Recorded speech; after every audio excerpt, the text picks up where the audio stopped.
La souffrance des femmes à Auschwitz, le camp d'extermination le plus brutal des nazis, n'était pas seulement un lieu de mort, mais également un lieu d'expérimentation inhumaine. Dans ces baraquements médicaux, des femmes juives sans défense furent soumises à d'atroces procédures au nom de la science. Ce n'est pas seulement Joseph Mengele qui mena ces expériences. D'autres médecins, tels que Karl Klauberg et Horst Schumann, utilisèrent des prisonnières comme sujet d'essai pour leurs études cruelles. Selon le récit d'Edith Eger, une survivante de ce sinistre camp de concentration, par un froid matin d'avril, les Juifs de Kassa, en Hongrie, furent arrêtés et confinés dans une vieille usine de briques en périphérie de la ville.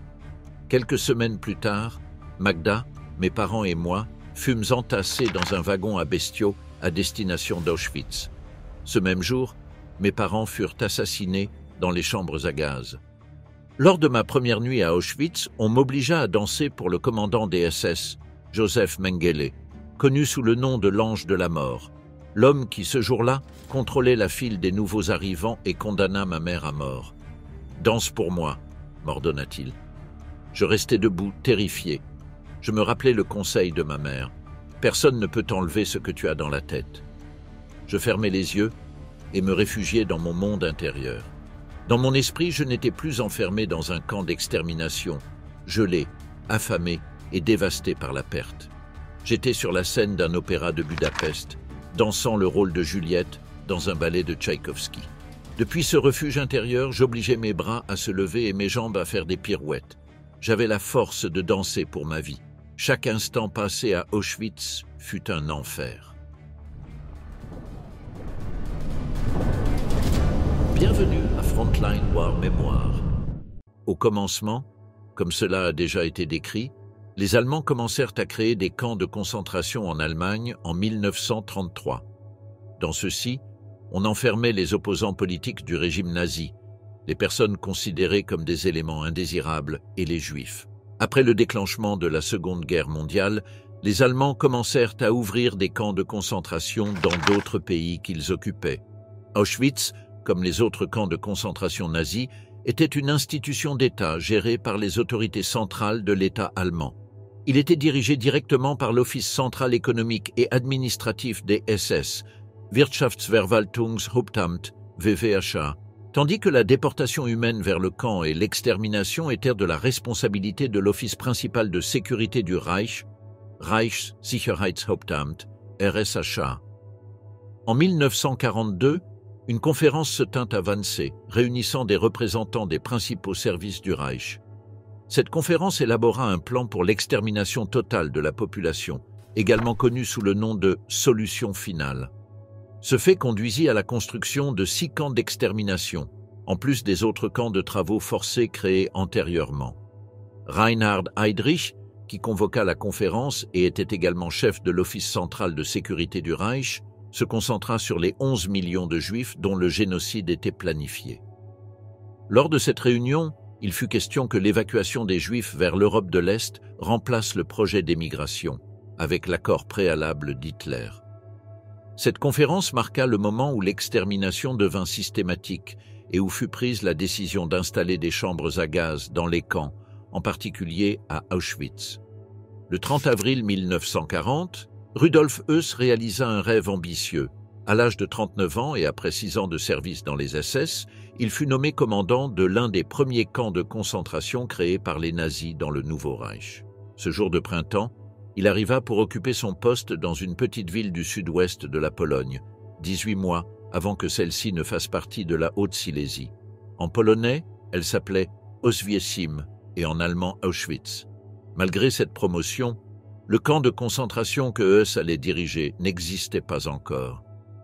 En effet, sa première tâche fut de superviser sa construction à partir d'une série de baraquements délabrés et infestés d'insectes appartenant à l'armée polonaise, regroupés autour d'une ferme de chevaux en périphérie du village. L'environnement ne pouvait être plus déprimant.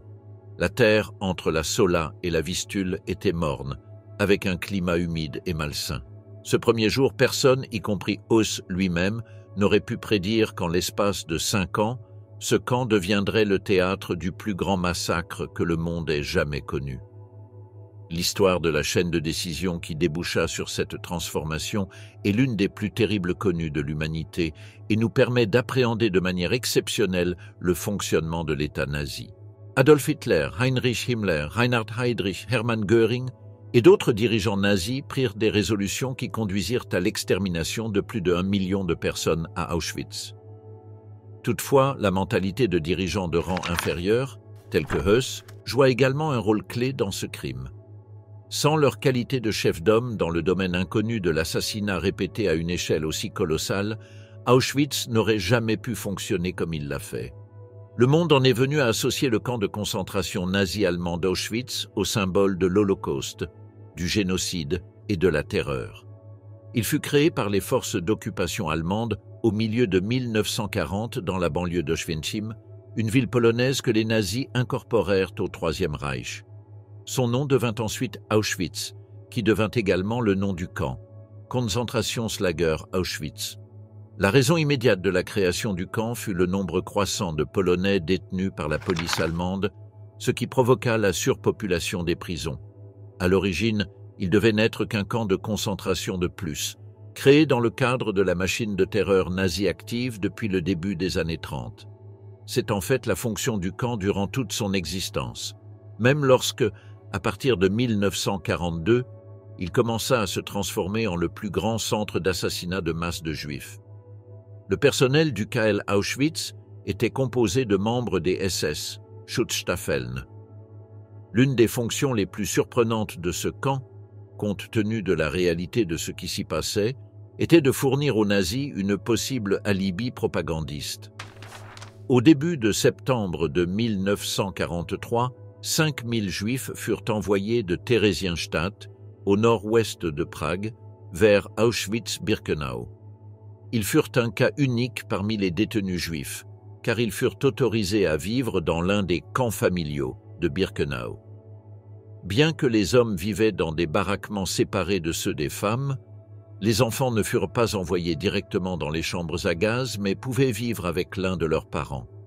On demanda aux Juifs d'écrire des cartes postales aux proches qui restaient enfermés dans le camp de Theresienstadt. L'idée était que lorsque le personnel de la Croix-Rouge inspecterait Theresienstadt, il croirait, par ce stratagème, que Birkenau n'était qu'un simple camp de travail. Plusieurs mois plus tard, lorsque les nazis eurent déjà utilisé ce subterfuge, presque tous les Juifs du camp familial furent assassinés dans les chambres à gaz. Les femmes, majoritairement des mères, virent leurs enfants mourir dans un acte de barbarie jamais vu auparavant. Une autre fonction d'Auschwitz, qui le différenciait des camps de Reinhard, fut l'importance croissante accordée à l'expérimentation médicale. Le médecin le plus infâme d'Auschwitz arriva au camp au printemps de 1943.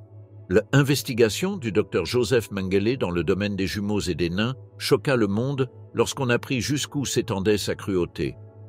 Pour son travail, il s'appuya sur l'aide de plusieurs prisonniers. Parmi eux se trouvait le Polonais Wilhelm Brass, qui avait été envoyé à Auschwitz en 1940 comme prisonnier politique, alors qu'il avait 22 ans. En 1943, il était donc l'un des détenus qui passait le plus de temps dans le camp. De formation, il était photographe, et c'est précisément cette expérience qui intéressait les médecins allemands d'Auschwitz. Wilhelm raconta « J'ai parlé avec le docteur Mengele. Il m'expliqua qu'il m'enverrait des femmes juives, jumelles et triplées, de toutes sortes de cas, et qu'il voulait des photos montrant la personne en entier, de face, de côté, en profil et de dos. Nues, ces femmes étaient donc très embarrassées et intimidées. Les jeunes filles étaient terriblement intimidées. Elles avaient même peur de se parler les unes aux autres. D'après leur apparence, elles étaient jeunes, de jeunes filles qui commençaient à se développer, en plein essor. Mengele les attrapait dans les trains. Certaines des photos prises par Wilhelm Brass étaient des images effrayantes, comme le cas d'une jeune gitane qui lui fut envoyée pour être photographiée, qui avait un cancer au visage et dont on pouvait voir toute la mâchoire. Selon le photographe, on voyait l'os, et Mengele m'expliqua qu'il fallait la photographier de profil pour que l'os soit bien visible. Mengele ne fut pas le seul médecin à mener des expériences à Auschwitz. Dans un bâtiment médical équipé d'appareils spécifiques, par exemple, tant le professeur Karl Klauberg que le docteur Horst Schumann réalisèrent des études sur la stérilisation. Wilhelm Brass, qui faisait des photographies pour Mengele, photographia également des femmes anesthésiées qui avaient été soumises à ces expériences de stérilisation. Les femmes devaient s'asseoir sur une chaise gynécologique spéciale, et les médecins étirèrent le vagin et retiraient l'utérus à l'aide de forceps. Plus tard, le photographe fut informé que, dans de nombreux cas, ces femmes opérées mouraient ensuite d'une injection létale. Karl Kloberg avait été professeur de gynécologie à l'université de Königsberg et, comme Mengele, était un fervent partisan du national-socialisme.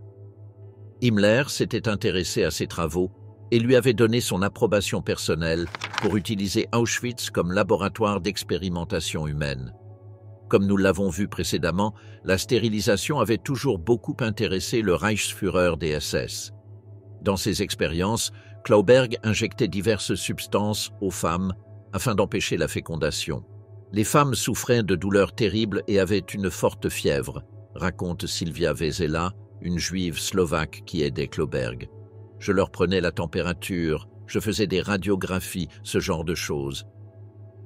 Tandis que Kloberg expérimentait avec des injections, son collègue, le docteur Schumann, administrait d'énormes doses de radiation à ses patients. Sylvia Vezela se souvient que l'on testait l'effet de l'intensité des rayons X sur l'intestin grêle. Dire que c'était terrible serait un euphémisme. Ces femmes vomissaient constamment.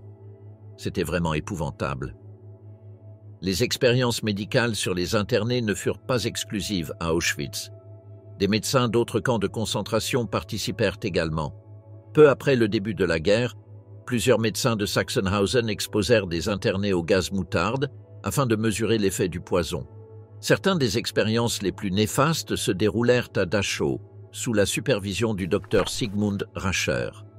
En 1942, des prisonniers furent enfermés dans des chambres scellées pour vérifier quelle pression leur corps pouvait supporter. D'autres détenus furent jetés dans de l'eau glacée pour évaluer combien de temps les équipages, lorsqu'ils étaient abattus, pouvaient survivre en tombant dans des mers gelées. Pour la Luftwaffe, ces expériences pouvaient être très précieuses, bien sûr. Mais dans les forces aériennes allemandes, tout le monde n'était pas content de réaliser des expériences mortelles sur des êtres humains. Lorsque, en octobre de 1942, le docteur Rascher présenta ses découvertes à des figures importantes du ministère de l'Air, il constata qu'un certain malaise régnait parmi le public. Juste avant la réunion, Himmler s'exprimait à ce sujet dans une lettre envoyée au docteur Rascher. « Je crois que ceux qui s'opposent à ces expériences humaines même de nos jours, qui préféreraient que les soldats allemands meurent des suites de cette hypothermie, sont coupables de haute trahison, et je n'hésiterai pas à mentionner les noms de ces messieurs aux autorités compétentes. En fait, il existe des preuves que Himmler tenta d'obtenir l'approbation d'Hitler pour ses études, et Hitler déclara que, en principe, en ce qui concerne le bien-être de l'État, il faut tolérer l'expérimentation sur l'homme. À Dachau et Sachsenhausen, beaucoup de prisonniers choisis pour être torturés lors des expérimentations médicales n'étaient pas juifs, mais cela n'est pas étonnant, étant donné qu'au début de 1943, il y avait moins de 400 juifs dans les camps de concentration du Reich construits avant la guerre. Même à Auschwitz, comme nous l'avons vu, le docteur Mengele sélectionnait pour la mort tant les Sintis et Roms que les Juifs. Pour quelqu'un comme Mengele, l'idéologie nazie justifiait toute une série de projets meurtriers depuis l'extermination des Juifs jusqu'aux expériences médicales mortelles. Tout cela faisait partie d'un monde dans lequel les professionnels de la médecine étaient les arbitres de la vie et de la mort au sein de l'État racial. D'autre part, pour Oskar Gröning, du détachement des SS à Auschwitz, ce qui se passait dans le camp avait au moins un certain sens. En 1943, alors qu'il avait 22 ans, il travaillait au département économique du camp, comptant l'argent volé aux Juifs qui arrivait dans l'établissement. C'était un nationaliste convaincu qui croyait fermement aux principes clés du nazisme. Nous étions convaincus, car telle était notre vision du monde, qu'il existait une grande conspiration du judaïsme contre nous, et cette idée se reflétait à Auschwitz. Il fallait l'éviter, il fallait empêcher ce qui s'était déjà passé pendant la Première Guerre mondiale, c'est-à-dire que les Juifs nous submergeassent. On tue les ennemis qui se trouvent en Allemagne. S'il le faut, on les exterminera. Et entre ces deux batailles, celle du front de guerre et celle du front national, il n'y a pas la moindre différence. Ainsi, nous n'exterminions que des ennemis. Il y avait une chose à adhérer à cette théorie et une toute autre à voir les assassinats collectifs en pratique. En général, Oskar Gröning pouvait éviter l'horreur, car la majorité de ses heures de travail se déroulaient dans un bureau. Mais lorsqu'il vit la réalité sanglante des massacres, il fut profondément choqué.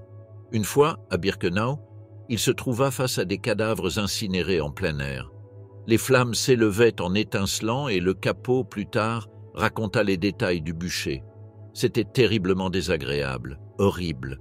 Il se moquait du fait que lorsque les corps commençaient à brûler, ils généraient évidemment des gaz dans les poumons ou ailleurs, et les cadavres semblaient bondir, et les organes génitaux des hommes se dressaient soudainement d'une manière qui le faisait rire.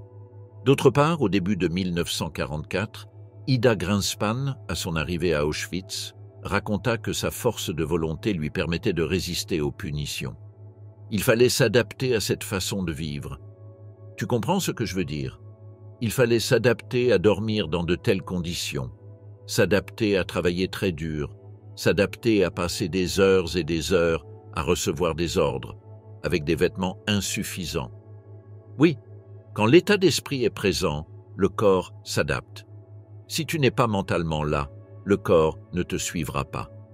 C'est pourquoi les jeunes s'en sortaient bien mieux que ceux qui avaient 35 ou 40 ans. 40 était le maximum. La volonté de survivre était plus forte chez nous, les jeunes. Cependant, jusqu'au début de la guerre, le nombre de Juifs dans les camps de concentration était faible, et ils étaient pour la plupart emprisonnés pour des raisons politiques. La première grande vague de détention de Juifs eut lieu, comme nous l'avons déjà indiqué dans de précédentes vidéos, en 1938, après la nuit des cristaux brisés. Mais pratiquement jusqu'en 1941, la politique nazie à l'égard des Juifs consistait surtout à les expulser de l'espace dominé par le Grand Reich allemand. Jusqu'en 1938, l'objectif vis-à-vis des Juifs allemands était de leur rendre la vie si insupportable que l'émigration devenait la seule solution possible. La politique fut un succès, puisque près de 500 000 Juifs allemands, dont la moitié, quittèrent l'Allemagne, notamment lors de l'application des lois de Nuremberg, en 1935, loi qui, en pratique, annulait leur qualité de citoyens allemands. L'une de ces lois, la loi pour la protection du sang allemand et de l'honneur allemand, qui interdisait les mariages et les relations extraconjugales entre Juifs et sujets de l'État au sang allemand, reflète la vision raciale nazie et jette les bases de leur politique ultérieure. Au sommet de son fonctionnement, le camp d'Auschwitz se composait de 3 parties principales. La première et la plus ancienne est Auschwitz I, appelée Stammlager. Le nombre de prisonniers variait de 12 à 20 000. Construite au milieu de 1940, sur les terrains et dans les bâtiments d'une ancienne garnison polonaise, et qui fut progressivement agrandie pour répondre aux besoins du camp. La deuxième partie est le camp Auschwitz de Birkenau. En 1944, il comptait 90 000 prisonniers, le plus grand au sein du complexe des camps d'Auschwitz. Sa construction commença à l'automne de 1941 sur un terrain situé à 3 km d'Oświęcim dans le village de Brzezinka, d'où fut expulsée la population polonaise, leurs maisons ayant été démolies. À Birkenau furent érigées les plus grandes installations d'extermination massive de l'Europe occupée, les chambres à gaz où les nazis assassinèrent la majorité des Juifs déportés vers le camp. La troisième partie est le camp Auschwitz, 3 Monowitz, également appelé Buna. À l'été de 1944, il accueillit 11 000 prisonniers. À l'origine, il s'agissait d'un des sous-camps d'Auschwitz, construit en 1942 à Monowitz, à 6 km d'Oświęcim, à côté des ateliers de caoutchouc synthétique et d'essence Bunawerke, édifiés pendant la guerre par le consortium allemand IG Farber Industrie. En novembre de 1944, le sous-camp Buna obtint son autonomie et fut désigné KL Monowitz. La majorité des sous-camps d'Auschwitz furent placés sous sa responsabilité. Les Allemands isolèrent tous les camps et sous-camps du complexe d'Auschwitz du monde extérieur et les entourèrent de tours et de clôtures. Tout contact entre les prisonniers et le monde extérieur était strictement interdit. Cependant, la zone gérée par le commandant et contrôlée par le personnel des SS du KL Auschwitz s'étendait au-delà du périmètre clôturé par du fil de fer barbelé. Elle occupait environ 40 km² supplémentaires, la dite Interessengebiet, zone d'intérêt, s'étendant autour d'Auschwitz I et d'Auschwitz II-Birkenau. De plus, des dizaines de sous-camps, dont certains étaient situés à une distance considérable du camp principal, étaient soumis à l'administration d'Auschwitz. La première expérience d'assassinat de masse dans une chambre à gaz eut lieu à Auschwitz en septembre de 1941 avec des prisonniers de guerre soviétiques. Mais les Allemands avaient déjà expérimenté l'usage du gaz dès 1939 sur des vies qui ne valaient pas la peine d'être vécues dans le cadre de leur programme T4, l'euthanasie, causant la mort d'environ 5000 enfants et de plus de 70 000 adultes, hommes et femmes, déficients et malades mentaux en Allemagne. C'est en effet au début de la guerre que Hitler signa un ordre, daté du 1er septembre 1939, qui permettait à son chef de chancellerie, Philippe Bouhler, et à son médecin personnel, Karl Brandt, d'accorder une mort miséricordieuse aux malades considérés comme incurables. Le véritable responsable de cet holocauste psychiatrique fut cependant Victor Brack. Le programme T4 eut officiellement lieu en tant que politique de santé publique entre 1939 et 1941, date à laquelle il fut fermé en raison des protestations des églises catholiques et protestantes. Néanmoins, sous d'autres noms et formes, l'extermination des personnes considérées comme un fardeau pour la société se poursuivit jusqu'à la fin de la guerre.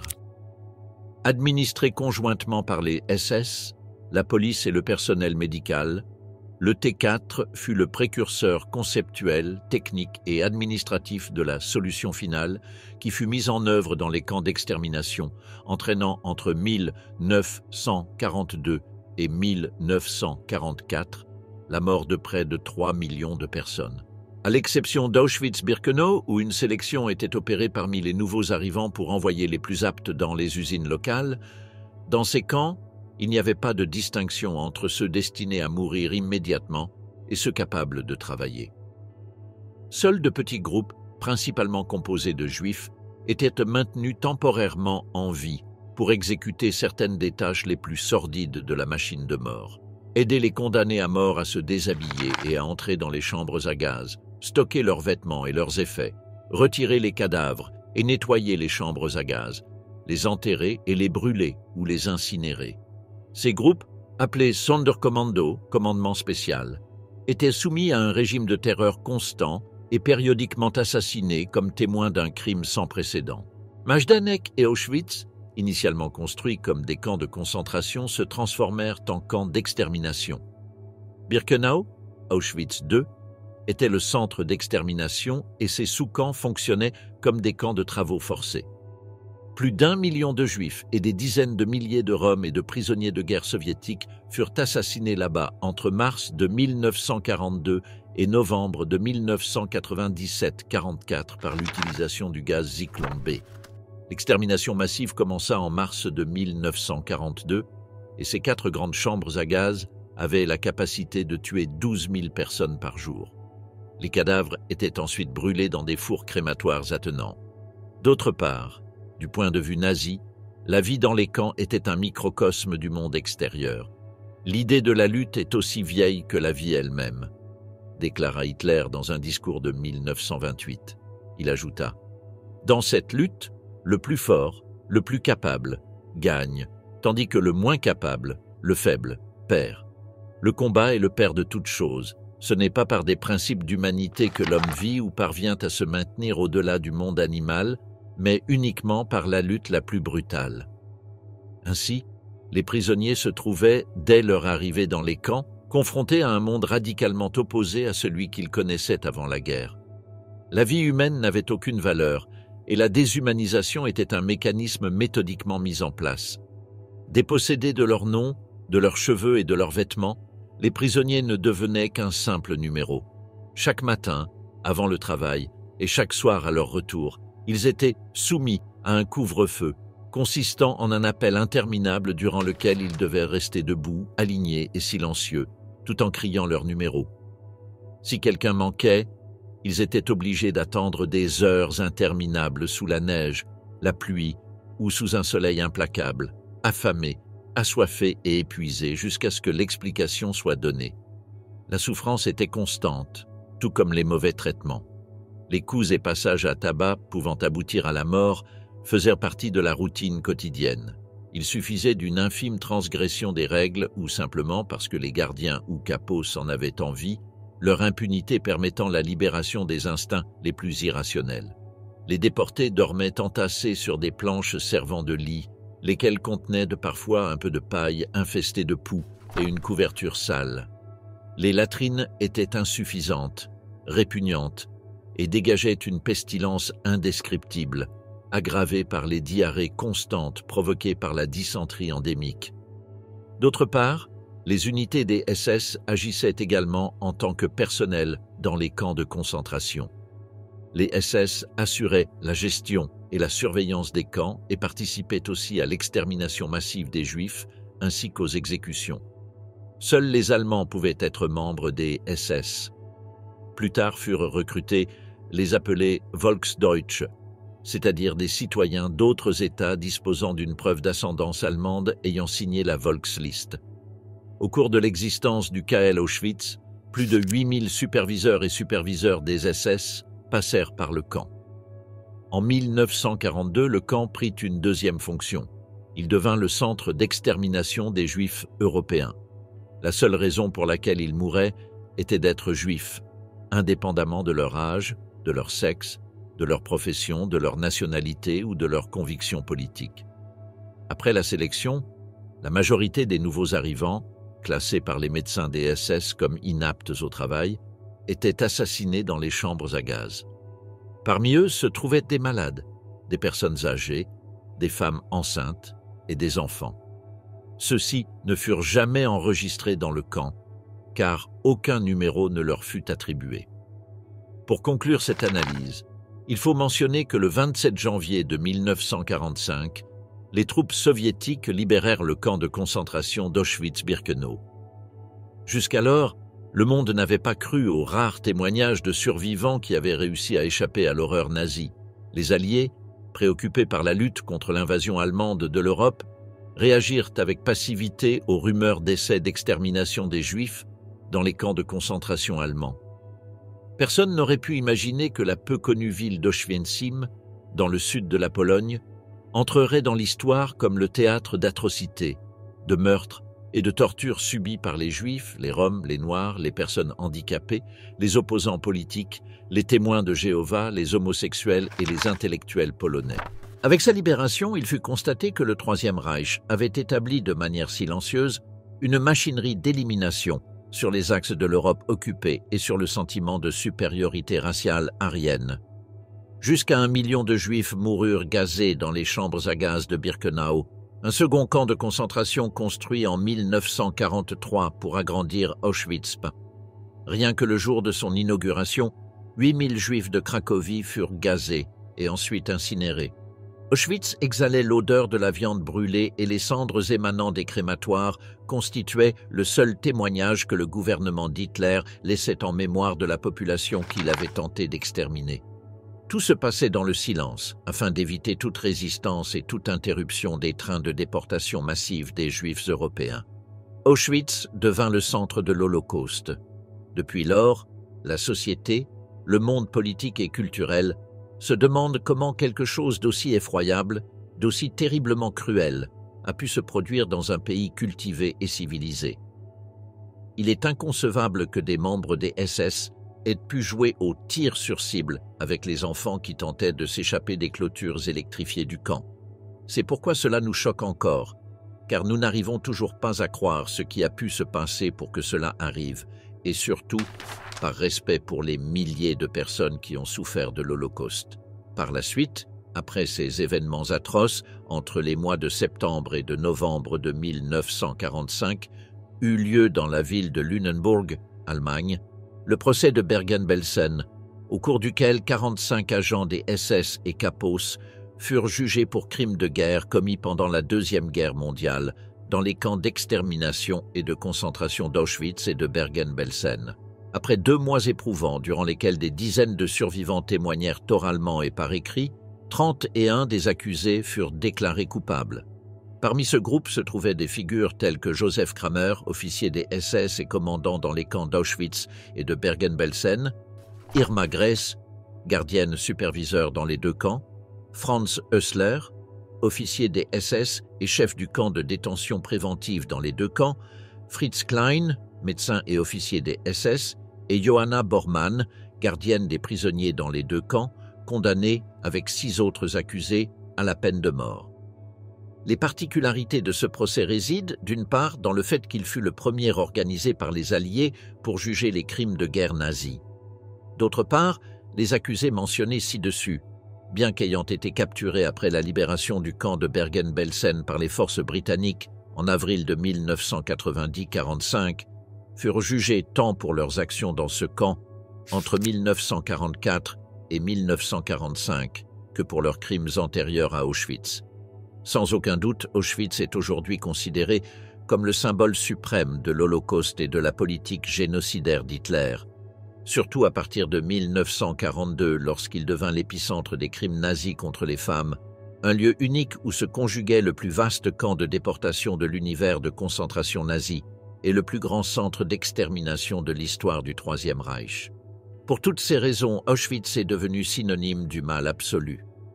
Comme cela a été mentionné précédemment, c'est là que eut lieu la première expérience d'assassinat de masse dans une chambre à gaz, en septembre de 1941, avec des prisonniers de guerre soviétiques. C'est là que des femmes juives et roms servaient de cobayes pour les expériences diaboliques menées par des médecins et des infirmiers nazis.